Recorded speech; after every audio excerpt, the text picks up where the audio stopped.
Not a lot of people know this. That the Washington Post, Jeff Bezos owns the Washington Post. He does. He bought it for something like $200 million. Sounds like a pretty good price. Not a lot of people know that Jeff Bezos has a deal, is in business literally with the CIA, the deep state.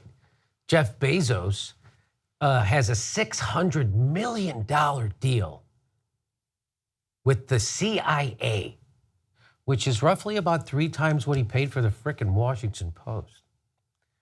So when they're reporting on Russia or the deep state or the WikiLeaks, they're supposed to put an editorial note next to those reports that say, by the way, we have a conflict of interest that is about a fucking mile high because the owner of this paper has this, which is only worth $200 million, is in bed with the CIA for $600 million.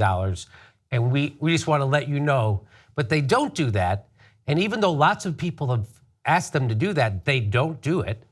And then they go ahead and report on like stuff like that, they're the ones who keep reporting these fake news stories about Russia. They said that the Russian hacked into the power grid in Vermont. They printed that and they left it up for a while. I think it's probably still there. What do you think is true or false? What do I think is true or false? Mm-hmm. Well, the way the American media has reported the Syria, Libya, has been horrible, has been probably the opposite of what's true. Like, people don't know that we actually funded and trained terrorists, both sides, right? Like, we trained al-Nusra, and John Kerry's actually even said nice things about them in public sometimes.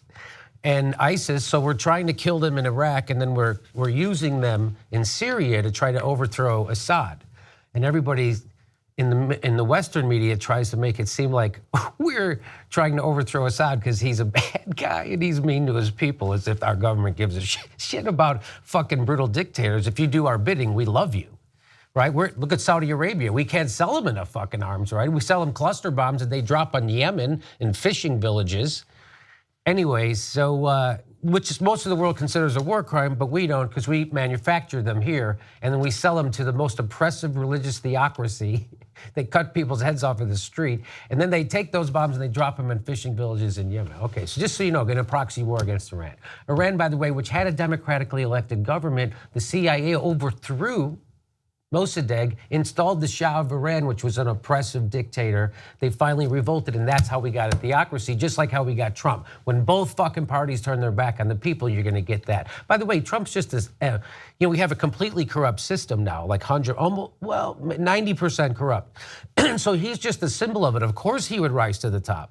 Of course, he's just a symbol of how everybody's making a big deal out of Trump selling this stuff to the Saudis and how they're an oppressive regime. Fucking Barack Obama just sold them $112 million worth of fucking shit. It's the same thing. It doesn't matter which administration. It's the petrodollar. That's why we're in Syria. That's why we're in Libya, Iraq, or Afghanistan. It's the petrodollar, baby. And that's what's going on. And nobody ever talks about it. You ever turn on the news and why don't they ever have Noam Chomsky on the news? Or why don't they ever have Phil Donahue on the news? So these are questions people don't ever ask.